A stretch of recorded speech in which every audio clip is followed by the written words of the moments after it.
Om Swastiastu, selamat pagi anak-anak semuanya untuk kelas 9A, B, dan C. Pada pagi hari ini, perkenalkan nama Ibu Mimadi Budiasih, asal dari Serunggu Pondok, akan menyampaikan materi pelajaran IPA.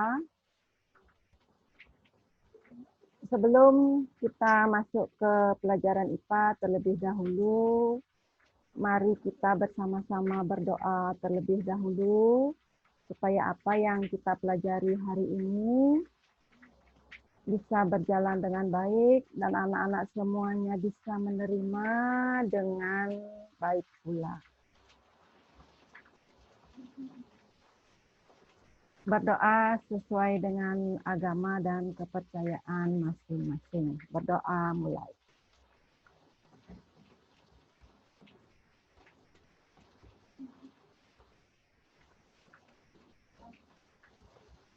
Berdoa selesai.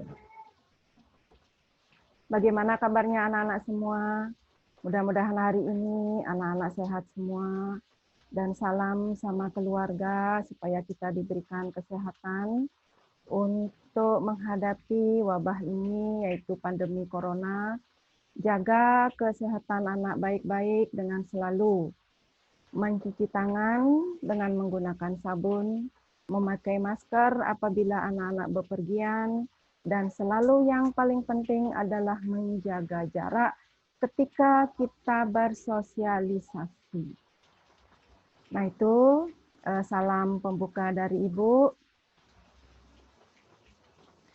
Nah sekarang apa yang perlu anak-anak lakukan untuk mengikuti proses pembelajaran IPA?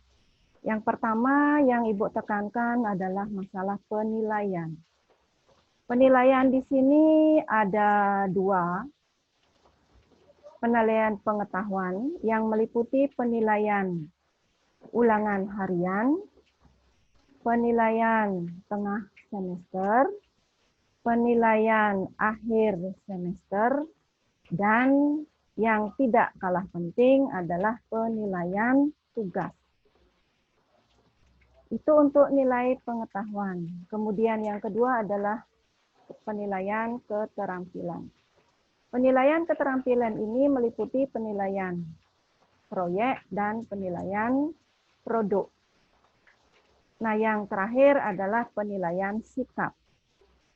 Untuk memperoleh penilaian sikap atau anak-anak supaya bisa meninggalkan sekolah ini, bisa menamatkan diri, tentu kita tidak bisa terlepas dari penilaian sikap yang anak-anak lakukan setiap dalam proses pembelajaran, baik di rumah maupun di sekolah tatap muka.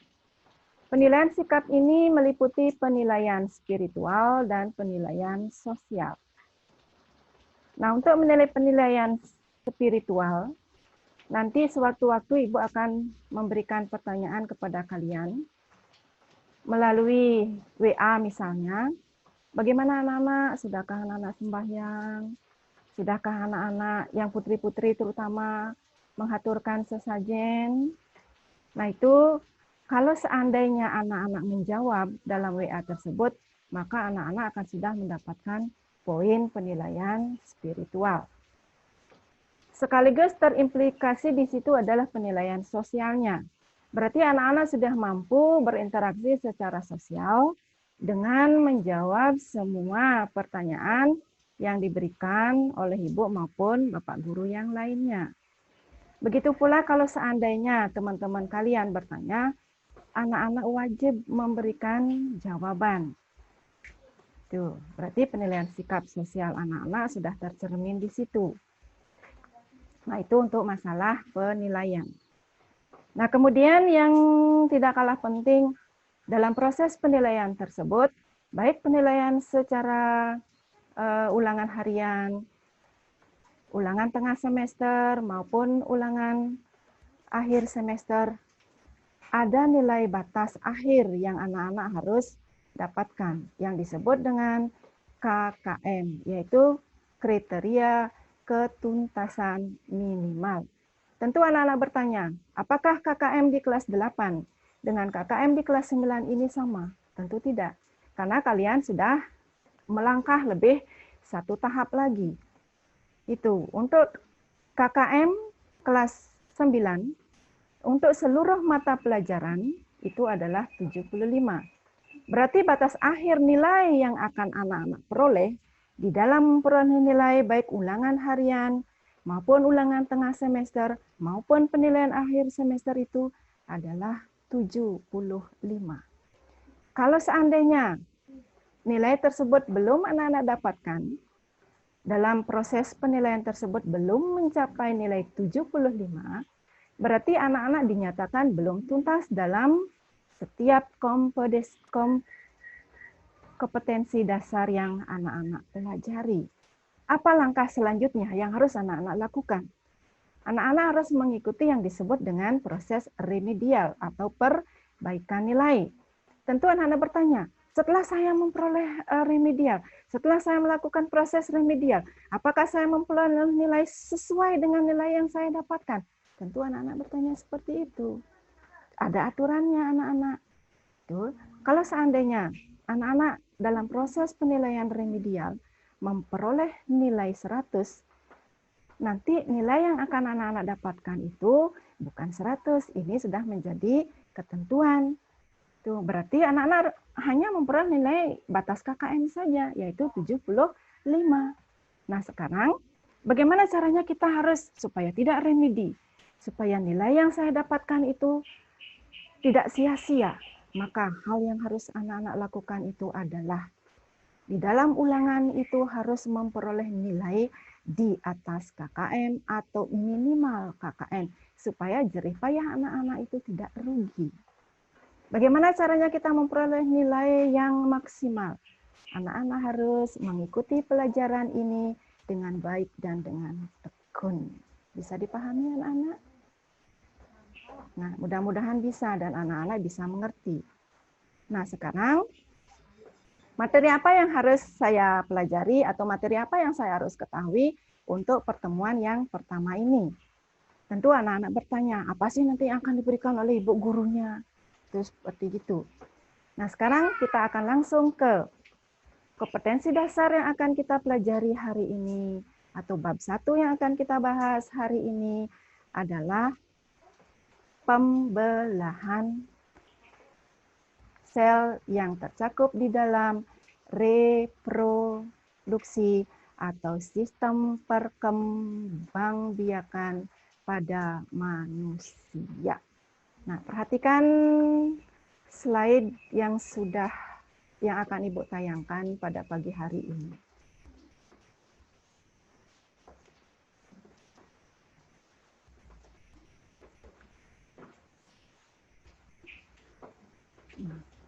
Perhatikan anak-anak, di sini ada sistem reproduksi pada manusia.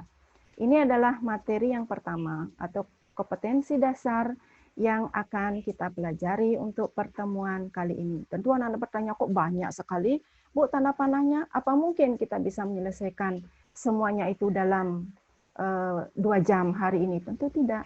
Kita akan belajar satu per satu. Yang pertama yang akan kita pelajari adalah pembelahan sel.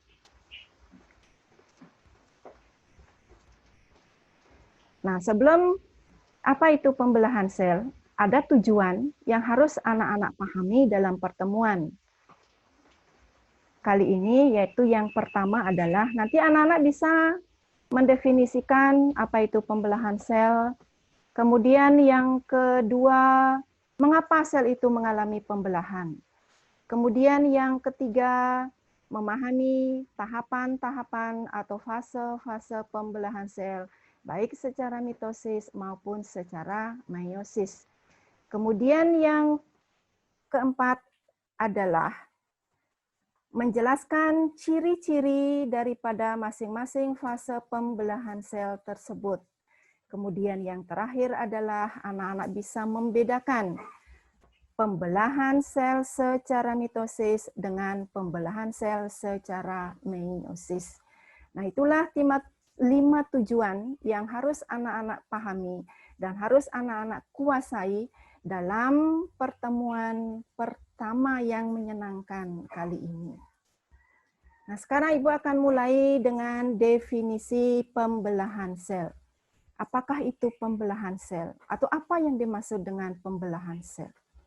Pembelahan sel itu tiada lain adalah, kalau anak-anak perhatikan di dalam tayangan Ibu, itu adalah suatu proses yang membagi satu sel induk menjadi 2 atau lebih sel anak.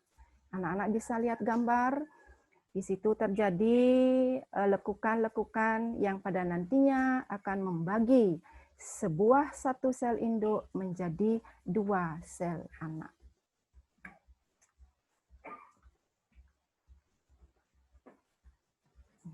Sebelum kita lanjut kepada mengapa atau apa tujuan daripada pembelahan sel itu sendiri, terlebih dahulu akan Ibu sampaikan, pembelahan sel itu ada 2 macam.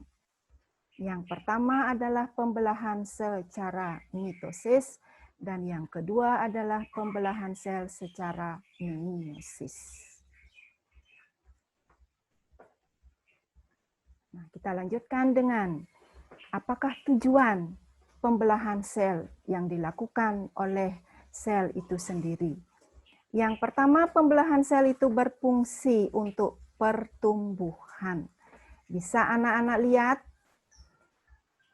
gambar yang tertayang, mulai dari anak merangkak, sudah itu tumbuh menjadi lebih besar, tumbuh menjadi lebih tinggi, tumbuh menjadi lebih tinggi, dan seterusnya.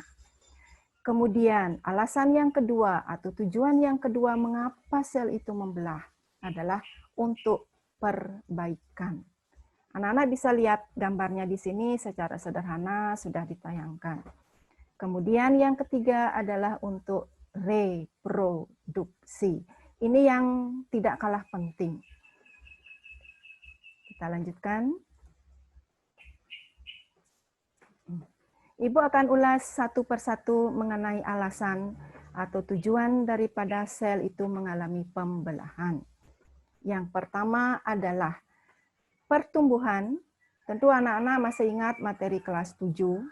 Ini salah satu ciri daripada setiap makhluk hidup, selain ciri-ciri yang lainnya. Kemudian makhluk hidup itu dapat tumbuh karena selnya bertambah banyak melalui suatu proses tahapan-tahapan tertentu. Semakin banyak sel yang dihasilkan, maka semakin besarlah ukuran setiap makhluk hidup. Tuh, seperti gambar, mulai dari bayi, sudah itu sel-selnya mengalami pertumbuhan menjadi lebih tinggi, lebih tinggi, lebih tinggi, dan akhirnya dewasa. Kemudian tujuan yang kedua itu adalah untuk perbaikan. Nah, sekarang anak-anak musim layang-layang, kan begitu. Anak-anak tentu kepingin, saya harus membuat layang-layang yang bagus. Nah, ketika dalam pembuatan itu kita tidak sadari. Tentu dalam pembuatan layang-layang itu anak-anak tidak bisa memakai tangan saja. Memakai peralatan seperti pisau misalnya. Karena keteledoran dan kurang konsentrasi, tidak sengaja tangannya anak-anak itu tergores. Sehingga terjadilah luka. Dan akhirnya keluar darah. Luka ini sebenarnya adalah terjadi kerusakan pada jaringan, yang mana jaringan ini anak-anak sudah ketahui di dalam kelas 7. Dalam belajar organisasi kehidupan, jaringan itu merupakan kumpulan daripada beberapa sel yang mempunyai bentuk dan fungsi yang sama. Nah, tetapi lama-kelamaan tentu anak-anak bertanya, kalau anak-anak lihat gambar satu yang diperlihatkan tangan yang luka, kemudian lama-kelamaan tangan itu lukanya mengecil dan akhirnya terakhir bisa hilang. Proses apakah yang terjadi? Tentu anak-anak bertanya. Lama-kelamaan luka ini menutup dan akhirnya terbentuk atau tangan kita kok kembali normal. Nah, dalam proses ini terjadi yang disebut dengan perbaikan pada jaringan sehingga tangan kita tetap utuh kembali. Tetapi kalau anak-anak perhatikan, tangan yang semula atau yang terjadi luka nanti itu warnanya akan lebih pucat, lebih berbeda dibandingkan dengan jaringan-jaringan atau kulit yang ada di sebelahnya. Nah, itu untuk tujuan pembelahan sel yang kedua. Kemudian yang ketiga adalah reproduksi.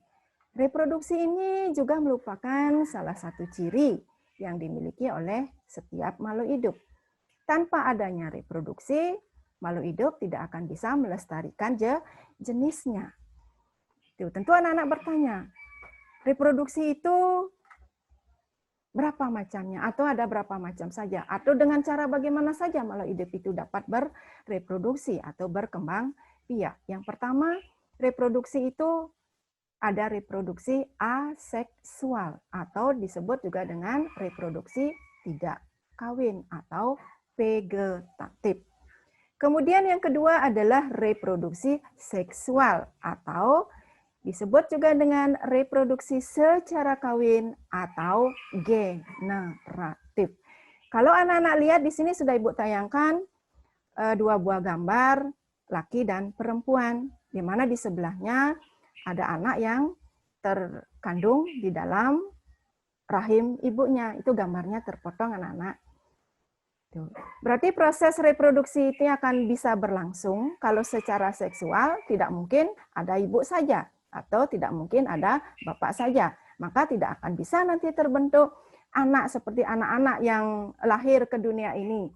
Tentu ada ibu anak-anak sendiri, ada ayah anak-anak sendiri. Itu nanti terjadi suatu kerjasama yang baik sehingga lahirlah anak-anak yang sekarang yang bisa melihat prosesnya nanti seperti apa. Nah, itu 3 tujuan atau 3 alasan mengapa sel mengalami pembelahan. Bisa dilanjutkan anak-anak? Masih bisa menerima atau masih bisa semangat? Tetap semangat. Kita lanjut dengan materi yang berikutnya. Kita akan mulai dengan pembelahan mitosis. Apa itu pembelahan mitosis? Perhatikan tayangan yang Ibu sajikan. Simak dengan sebaik-baiknya.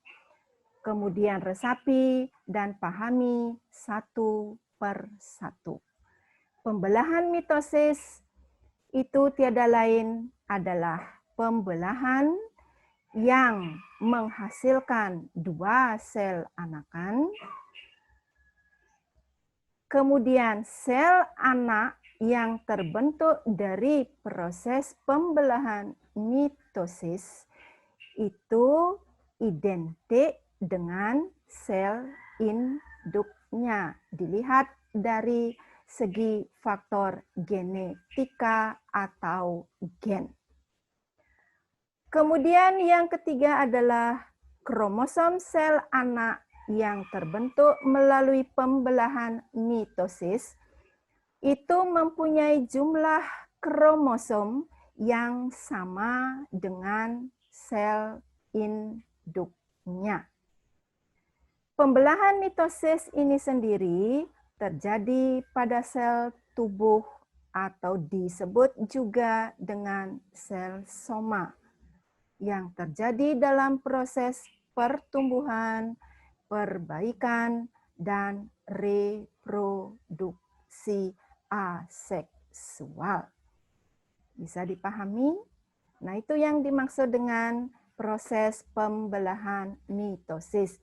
Kalau kita simpulkan, pembelahan mitosis itu adalah suatu proses berkesinambungan yang melalui suatu tahapan-tahapan atau fase-fase pembelahan, sehingga menghasilkan 2 sel anakan, di mana sel anak ini mempunyai struktur genetika yang identik dengan sel induknya.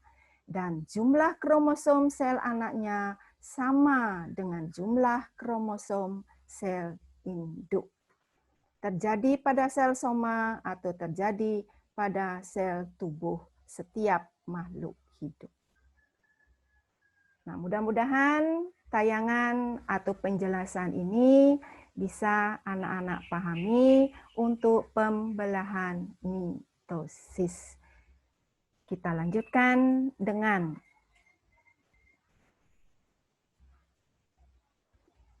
tahapan-tahapan pembelahan mitosis. Pada pembelahan mitosis, ini tahapannya atau fasenya terdiri dari 4 fase. Yang pertama adalah fase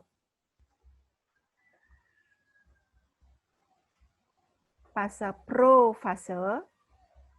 Perhatikan gambar yang Ibu tunjuk ini. Ini adalah benang-benang atau gelendong pembelahan. Kemudian yang ada di dalamnya ini adalah inti sel yang akan mengalami proses pembelahan. Di dalam inti sel inilah terdapat materi genetik yang disebut dengan kromosom. Kalau anak-anak lihat di sini ada lekukan-lekukan atau ada bagian-bagian yang panjang yang disebut atau berupa benang-benang. Inilah nanti yang akan mengalami proses pembelahan.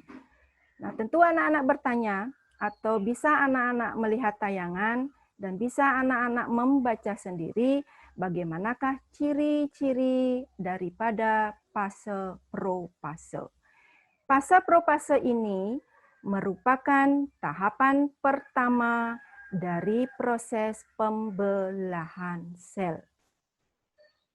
Kalau anak-anak lihat, pada kembali Ibu lihat di sini, bagian membran intinya atau bagian luarnya ini akan mengalami kerusakan atau merusak sehingga terbentuk bagian-bagian kecil yang disebut dengan fragmen. Nah, itu ciri daripada fase profase. Kemudian ciri daripada fase profase yang kedua itu adalah benang-benang kromatin memadat. Benang-benang kromatin memadat menjadi benang-benang kromosom. Itu untuk tahap atau fase profase. Masih semangat anak-anak? Kita lanjutkan dengan pembelahan sel yang kedua, yaitu fase pembelahan metafase. Pada fase metafase ini, kalau anak-anak perhatikan gambar, kromosomnya ini sudah berjajar pada bidang-bidang pembelahan. Kalau anak-anak lihat, ini kromosomnya sudah berjajar pada bidang pembelahan. Kemudian ini adalah sentrosomnya. Ini adalah gelendong-gelendong pembelahan atau disebut dengan benang spindle. Fase yang ketiga yaitu adalah fase anafase. Kalau anak-anak amati gambar fase pembelahan sel, ini adalah kromosomnya. Kromosom sudah menuju ke bagian yang disebut dengan kutub-kutub pembelahan, bergerak ke kutub-kutub pembelahan. Kromosom ini sudah terbagi menjadi 2, masing-masing kromosom ini menuju ke kutubnya masing-masing. Pada akhir anafase, kedua kutub sel memiliki kromosom yang jumlahnya sama. Kalau anak-anak lihat, ini jumlahnya sama. Ada 4, ini ada 4. Kemudian fase yang terakhir dari fase pembelahan sel secara mitosis itu adalah fase telopase. Pada fase telopase ini, membran inti sudah mulai terbentuk kembali dengan proses bergabungnya kembali membran inti. Ini kalau anak-anak lihat membran intinya. Nah, kromosom itu mulai meregang, kromosomnya mulai meregang. Fragmen-fragmennya kembali membentuk membran inti. Ini adalah dua sel anakan yang terbentuk di dalam fase telofase. Berarti dari satu sel induk,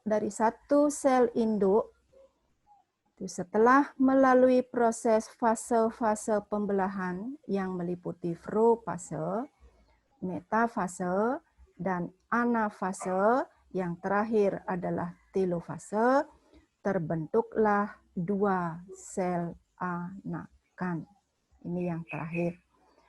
Berarti proses pembelahan secara mitosis dengan 4 tahapan fase pembelahannya sudah berakhir dengan terbentuknya dua sel anakan. Sel anakan inilah yang mempunyai jumlah kromosomnya sama dengan jumlah kromosom sel induknya. Kalau sel induknya mempunyai jumlah kromosom 2N atau bersifat diploid, maka jumlah kromosom sel anakannya juga 2N atau diploid. Tentu anak-anak bertanya, apa yang dimaksud dengan diploid? Sel diploid itu tiada lain adalah sel yang mempunyai jumlah kromosom berpasangan. Itu disebut dengan sel diploid. Contoh, kalau kita manusia, jumlah kromosom yang kita miliki itu adalah 46 buah atau 23 pasang. Bisa dimengerti anak-anak? Bisa dipahami? Nah, itu untuk pembelahan mitosis. Kita lanjutkan pada materi yang terakhir adalah pembelahan meiosis. Kita lanjutkan dengan pembelahan yang kedua, yaitu pembelahan meiosis. Pada pembelahan meiosis, apa itu pembelahan meiosis? Pembelahan meiosis itu adalah pembelahan yang terjadi pada sel kelamin, menghasilkan 4 sel anakan, sel anak yang terbentuk, susunan genetiknya tidak sama dengan sel induknya. Kromosom sel anak atau jumlah kromosom sel anak itu adalah setengah dari jumlah kromosom sel induk. Kalau misalnya sel induk memiliki jumlah kromosom 6 buah, maka jumlah kromosom sel anaknya itu adalah 3 buah. Setengah dari 6 itu adalah 3. Pembelahan meiosis ini nanti akan menghasilkan 4 sel anakan, di mana masing-masing sel anakan seperti yang sudah Ibu katakan tadi, jumlah kromosomnya setengah dari jumlah kromosom sel induk. Karena jumlah kromosom sel anak ini berkurang, itu merupakan setengah dari jumlah kromosom sel induk, maka pembelahan meiosis juga disebut dengan proses pembelahan reduksi.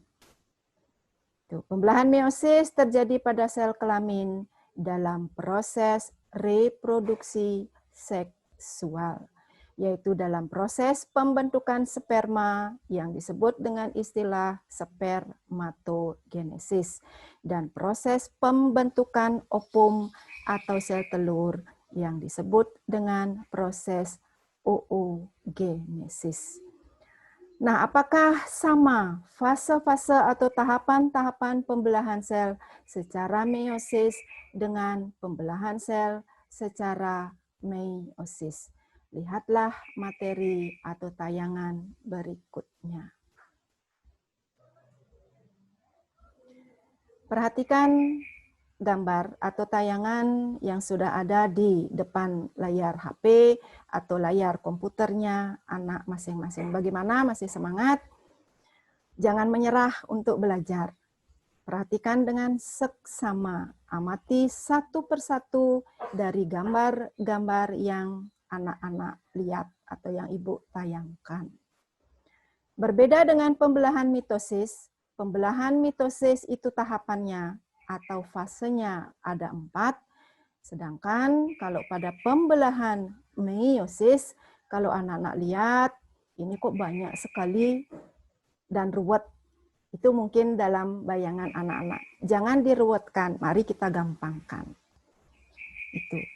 Ada 8 fase dalam proses pembelahan meiosis atau pada pembelahan meiosis ini tahapannya adalah 2 tahapan di mana masing-masing tahapan pada intinya prosesnya sama.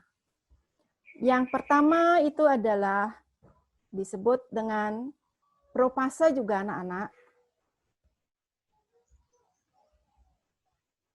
Ini kalau anak-anak lihat ada profase 1. Berarti ini adalah tahapan yang pertama atau fase-fase yang pertama. Pada pembelahan meiosis, pada fase profase 1, kalau anak-anak lihat, ini adalah sel induknya yang akan mengalami proses pembelahan. Ini ada di sini sel diploid atau 2N.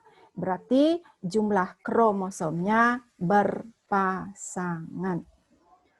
Pada fase profase 1, membran inti akan rusak, membentuk bagian-bagian kecil yang disebut dengan fragmen.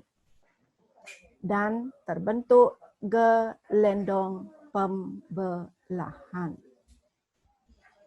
Itu ciri-ciri atau karakteristik dari profase 1. Kemudian pada metafase 1, kromosom sudah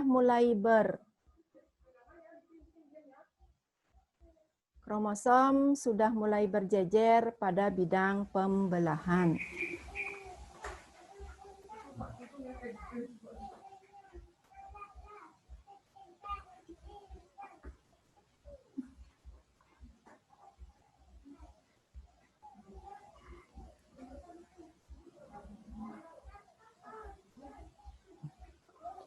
Kromosom berjejer pada bidang pembelahan. Kalau anak-anak lihat gambarnya, ini adalah kromosomnya, ini adalah benang atau bidang pembelahannya. Ini adalah benang-benang spindle atau benang-benang pembelahan yang menghubungkan masing-masing daripada kromosom ini. Kemudian fase yang ketiga itu adalah anafase 1. Pada fase anafase 1, kromosom ini memisah dan bergerak menuju ke kutub-kutub yang berlawanan. Kalau anak-anak lihat, dari bersatu dia mulai bergeser menuju ke kutub-kutubnya masing-masing. Dan fase yang terakhir itu adalah telofase 1 untuk tahapan yang pertama. Pada fase telofase 1, ini karakteristiknya atau ciri-cirinya adalah kromosom yang homolog atau kromosom yang sama. Ini memisah dan bergerak ke kutub-kutub yang berlawanan. Membran intinya mulai terbentuk kembali atau fragmen-fragmennya itu akan terbentuk kembali Dan terakhir itu adalah setelah terjadi penggentingan sitoplasma yang disebut dengan sitokinesis. Sitokinesis itu adalah pembelahan sitoplasma yang menyebabkan terbentuknya dua sel anakan yang bersifat haploid atau N. Nah, ini untuk tahapan terakhir daripada pembelahan meiosis tahapan 1. Kemudian dilanjutkan dengan tahapan yang kedua yang disebut dengan tahapan pertamanya adalah fase profase 2. Pada intinya, fase profase 2 atau karakteristik daripada fase profase 2 ini itu pada intinya adalah sama, yaitu membran intinya mulai rusak menjadi bagian-bagian kecil yang disebut dengan fragmen-fragmen dan terbentuk gelendong pembelahan. Masih semangat anak-anak dan bisa dipahami? Metafase yang kedua. Ini kromosom berjejer atau berjajar pada bidang pembelahan. Ini kromosomnya. Sama dengan tadi metafase 1. Kemudian fase yang ketiga itu adalah anafase 2. Kromatid berpisah dan bergerak ke kutub-kutub yang berlawanan. Ini pergerakannya sudah mulai terbuka menuju ke kutub-kutub yang berlawanan atau menuju ke kutub-kutub pembelahan. Dan yang terakhir adalah fase telofase 2. Pada telofase 2, kalau anak-anak lihat, dari satu sel induk ini sudah mengalami proses pembelahan dengan diikuti penggentingan sitoplasma atau lekukan sehingga terbentuklah 4 sel anakan pada proses terakhir pembelahan meiosis. Ada 4 sel anak. Nah, itu adalah proses terakhir daripada pembelahan meiosis. Tentu anak-anak bertanya, dari satu sel induk yang mengalami proses pembelahan, pada akhirnya akan terbentuk 4 sel anak baru, di mana sel anak baru yang terbentuk ini mempunyai jumlah kromosom yang berbeda dengan sel induknya, yaitu setengah dari jumlah kromosom sel induk. Kalau kita simpulkan, pembelahan meiosis ini mengalami 2 tahapan fase pembelahan, yaitu tahapan 1 yang meliputi profase 1, metafase 1, anafase 1, dan telofase 1. Kemudian tahapan yang kedua itu adalah profase 2, metafase 2, anafase 2, dan telofase 2. Pembelahan meiosis itu terjadi pada sel kelamin. Pembelahan meiosis menghasilkan 4 sel anakan, dan pembelahan meiosis anakan yang terbentuk memiliki jumlah kromosom setengah dari jumlah kromosom sel induk, sehingga pembelahan meiosis disebut juga dengan pembelahan reduksi. Gimana anak-anak? Bisa diterima dengan baik? Dan Ibu berharap apa yang Ibu sampaikan ini dapat anak-anak memorikan di dalam memori otak anak masing-masing.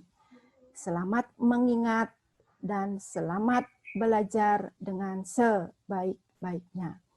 Nah, sebelum pembelajaran Ibu tutup, ada ketentuan yang harus anak-anak laksanakan. Yang pertama adalah untuk mengetahui seberapa besar daya serap yang anak-anak bisa terima untuk proses pembelajaran dari rumah ini. Nanti anak-anak harus mengerjakan tes atau soal, ada 10 buah soal yang harus anak-anak jawab, yaitu di dalam soal ini Ibu buat atau Ibu simpan di dalam link khusus, yaitu Google Form. Ada tugas yang harus kalian kerjakan, bisa anak-anak baca di layar HP-nya anak masing-masing atau di depan laptopnya anak masing-masing. Tugas yang pertama adalah sebutkan organ reproduksi pada wanita dan jelaskan fungsinya masing-masing. Kemudian yang kedua adalah sebutkan organ reproduksi pada laki-laki dan jelaskan fungsinya masing-masing.